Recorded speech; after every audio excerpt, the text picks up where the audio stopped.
Hello mga Jai. So today ay nandito yung mga kaibigan ng aking biyanan. So mostly syempre matatandaan na yung mga kaibigan ng aking biyanan. And nandito sila to congratulate my in-laws.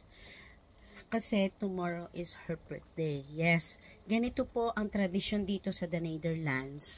Kapag birthday po ng isang tao, punta sila at i-congratulate po nila.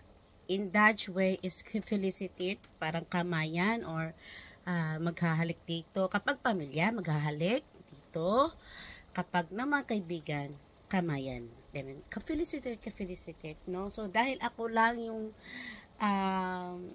nandito sa bahay kasama ng aking biyanan. So, ako na yung nag-initiate to congratulate everyone. So, yun.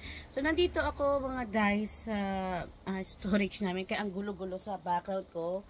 Dito kasi nakalagay yung frying mga day. No? Hindi namin ito nilalagay sa loob ng bahay kasi mga ngamoy. So, dito lang namin siya nilalagay. So, kung dito kami nagpiprito ng fries, ng lumpia. So, at the moment, nagpiprito ako mga Jai ng lumpia. So, bukas darating naman yung mga pamilya ng aking biyanan sa site niya at sa site ng ni Opa o yung asawa niyang Yumao. At syempre, yung kanyang mga anak na 3 lalaki, which is yung aking partner at saka yung 2 niyang kapatid na lalaki at yung family din nila. So, darating sila dito bukas ng umaga or tanghali, I don't know. So, laging present, lagi ang lumpiang Shanghai natin mga Zay. Hindi yan nawawala. Especially kapag birthday ng aking pinan. 4 years na ako dito sa bahay niya mga Zay. So, lagi yan most requested ng aking biyanan dahil yan ay gustong-gusto ng kanyang mga kaibigan at pamilya.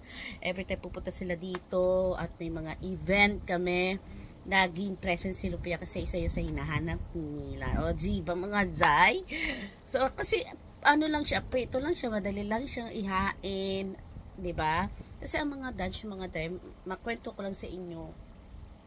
Kasi dito, hindi kagaya sa atin na meron agad heavy meal na pupunta sa birthday yan or any event. Tapos may heavy meal agad kakainin. Dito mga day, hindi.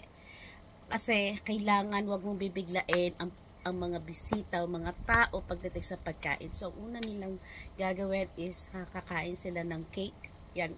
Tradisyon na yan dito na kumakain sila ng cake kapag birthday. So, kapag may Dutch kayo kakilala, hindi mawawala sa birthday nila yung cake. So, cake, tapos tea or coffee. Then, usap-usap. Yun ang most important. Yung communication ng mga Dutch sa mga pamilya, sa mga kaibigan, sa mga ganun, mga day. After ng cake, and after like 15 minutes or 20 minutes, no, kung magtatagal sila, depende kung magtatagal yung tao. Let's say, magtatagal ng 2 oras yung tao. Matagal na yun sa kanila.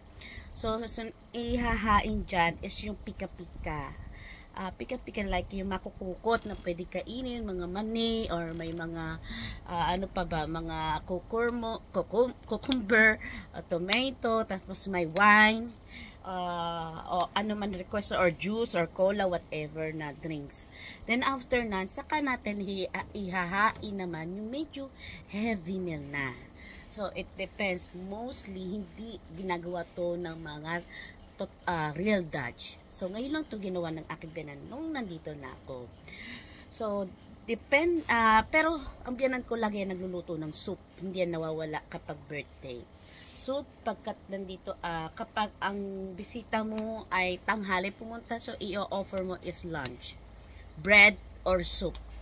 Ganun lang mga Jai. Pagkat evening, yan, bread or soup or lumpia. So, may lumpia kami dahil ngayon pahapon. So, parang snack time yan. So, lumpia ang amin hihahain kasabay ng makukukot.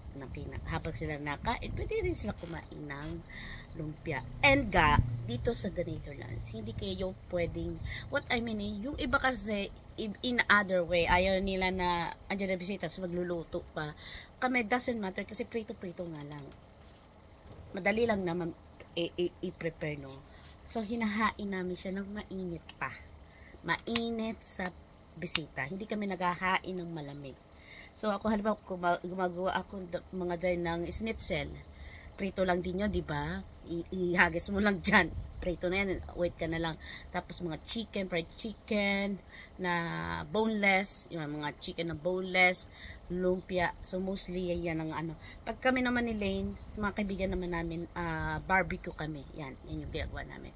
So yun ang ginagawa namin. So napakalaki ng diferensya mga day. So I hope ay nalaman ninyo kung paano namin sineselebrate ang Dutch way ng birthday. So yun lang mga day. So bye!